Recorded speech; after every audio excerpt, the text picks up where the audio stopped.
জীবন সংগ্রামী ভাই ও বন্ধুগণ, আসসালামু আলাইকুম। আশা করি আল্লাহর রহমতে সকলে ভালো আছেন, আর আপনাদের ভালো থাকার সুবিধার্থেই আমার এই আলোচনা। জীবন নিয়ে বড় বিপদে পড়ে গেছি আমরা,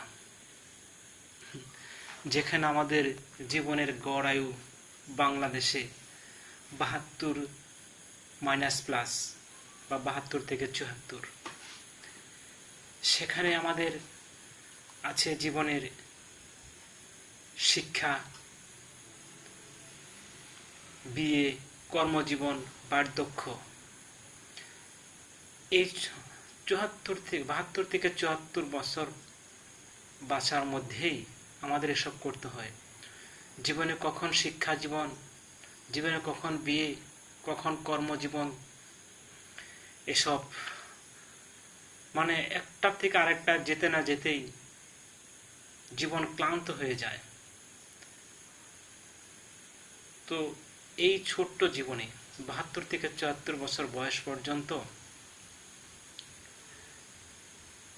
বাঁচতে গেলে এখানে কখন শিক্ষা জীবন শেষ করব, কখন কর্মজীবনে যাব, কখন বা বিয়ে করব, আবার বিয়ে করে বাচ্চা কাচ্চা মানুষ করতে হবে। এসব করতে করতে আমাদের জীবন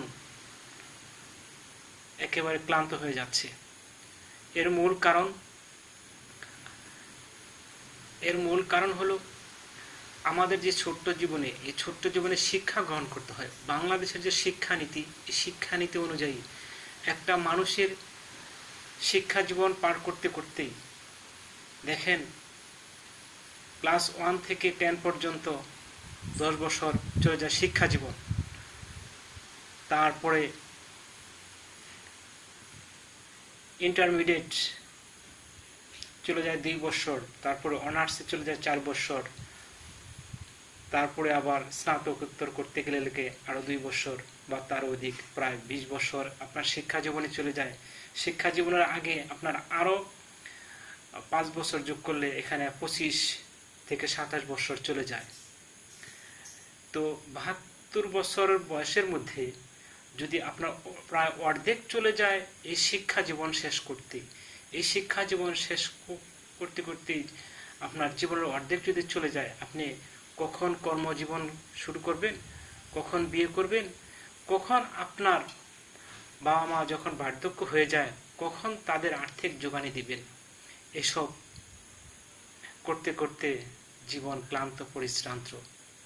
আর এসব থেকে কাটিয়ে উঠতে হলে আমাদের শিক্ষা জীবনকে এমনভাবে গ্রহণ করতে হবে যাতে শিক্ষা জীবনের পাশাপাশি আমরা একটা কর্ম করতে পারি, কর্মজীবন গড়তে পারি। এমন কর্মজীবন গড়তে পারি যেমন এই বার্ধক্য আমাদের কাছে যেন একটা বোঝা না হয়ে যায়। আমাদের বাবা মা যেন আমাদের জীবনে একটা বোঝা না হয়ে যায়, বা যখন বার্ধক্য উপনীত হয়ে যায় আমরা, তখন আমরা সন্তানের দিকে যেন তাকিয়ে না থাকতে হয়, অথবা সন্তান যেন বার্ধক্য উপনীত হওয়া বৃদ্ধ বৃদ্ধাদের সহায়তা করতে পারে, সে ধরনের একটা কর্মমুখী শিক্ষা হওয়া উচিত। তাই আমি প্রশ্ন করতে চাই, জীবনধারা অনুযায়ী আমাদের যেরকম জীবন, এই জীবনধারা অনুযায়ী শিক্ষা ও কর্মজীবন কেমন হওয়া উচিত আমি আমার মতো করে উত্তর দিয়েছি, আপনারা আপনাদের মতো উত্তর দিবেন এবং জীবনকে সাজাবেন।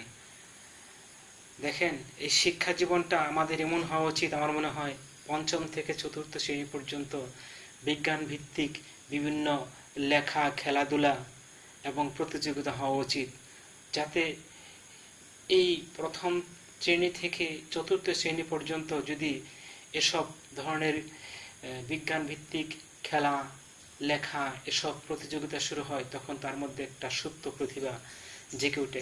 প্রত্যেকটা মানুষের আলাদা একটা সুপ্ত প্রতিভা আছে, সেই প্রতিভাগুলো জেগে উঠে তখন প্রকাশ পায়।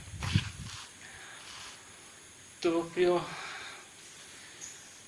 ভাই ও বোনেরা, আমার এই কথা হয়তো আপনাদের ভালো নাও লাগতে পারে, তো আমার মনের ভাব আমি প্রকাশ করলাম। আর এই পঞ্চম শ্রেণীর থেকে ষষ্ঠ শ্রেণীর মধ্যে বিজ্ঞান ভিত্তিক প্রতিযোগিতাগুলো আরো বাস্তবমুখী করে তোলা উচিত। আমি বলছি না যে ধর্ম শিক্ষা বাদ দিতে হবে। আমাদের বাংলাদেশের যে পরিবেশ পরিস্থিতি, বিজ্ঞান চর্চার বড়ই অভাব। আমরা সাহিত্যের দিকে বা থিওরিক্যাল বিভিন্ন প্রকার সাবজেক্টের প্রতি বেশি আসক্ত হয়ে গেছি। অক্ষর জ্ঞান যতটা দরকার তার থেকে বেশি জ্ঞান দরকার আমাদের কর্মজ্ঞান। এই কর্মজ্ঞানকে বাস্তবায়িত করতে হলে বিজ্ঞান শিক্ষার কোনো বিকল্প নাই। দেশের প্রত্যেকটা স্কুল, কলেজ, মাদ্রাসা, সকল প্রকার শিক্ষা প্রতিষ্ঠানকে বিজ্ঞান ভিত্তিক শিক্ষার আওতায় নিয়ে আসা উচিত। এই থিওরিক্যাল পাঠ্য বই আপাতত কমিয়ে নেওয়া উচিত এবং এগুলিকে উচ্ছিক করে দেওয়া উচিত।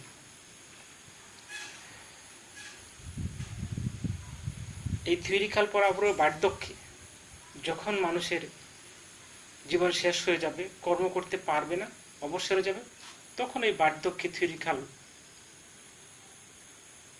পড়বে, সেগুলোর বাচ্চাদেরকে মুখে মুখে উপদেশ দিবে, বলবে। এরকম হওয়া উচিত। তো আমি যেটা বলছিলাম, পঞ্চম থেকে ষষ্ঠ শ্রেণীর মধ্যে বিজ্ঞান ভিত্তিক বিভিন্ন প্রকার বাস্তব আবিষ্কারের নেশায় আরো শিক্ষা প্রতিষ্ঠানকে সহায়তা করতে হবে। সপ্তম থেকে নবম শ্রেণীর মধ্যে তাদের বয়স হয়ে যায় 15 থেকে 17। তখন এই বিজ্ঞান ভিত্তিক বিভিন্ন প্রকার জিনিস আবিষ্কার করে কিভাবে অর্থ উপার্জন করা যায় সেদিকে শিক্ষা প্রতিষ্ঠানকে আরো বাস্তবমুখী করে গড়ে তুলতে হবে। যেমন এখানে একটা গাড়ি দিয়ে উদাহরণ দিই। এই 15 থেকে 17 বছর বয়সের মধ্যে একজন মানুষকে একজন দক্ষ চালক তৈরি করা উচিত। ইঞ্জিন আবিষ্কার সম্পর্কে বিভিন্ন জ্ঞান দান করা উচিত এবং হাতে কলমে সকল প্রকার কাজ করার সক্ষমতা 15 থেকে 17 বছর বয়সের একটা নারী বা শিশুর মধ্যে চলে আসে। তারপর ধরেন দশম থেকে একাদশ শ্রেণীর মধ্যে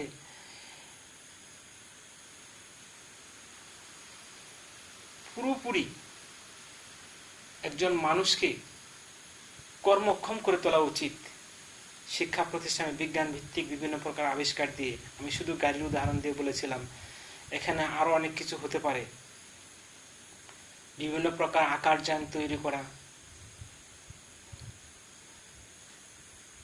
বিভিন্ন প্রকার কৃষি যন্ত্র আবিষ্কার করা, বিভিন্ন প্রকার ঔষধ আবিষ্কার করা, এসব বিজ্ঞান ভিত্তিক শিক্ষা দিয়ে মানুষকে কর্মক্ষম করে তোলা উচিত। শুধুমাত্র থিওরিক্যাল পড়ালেখা দিয়ে জীবন চলে না।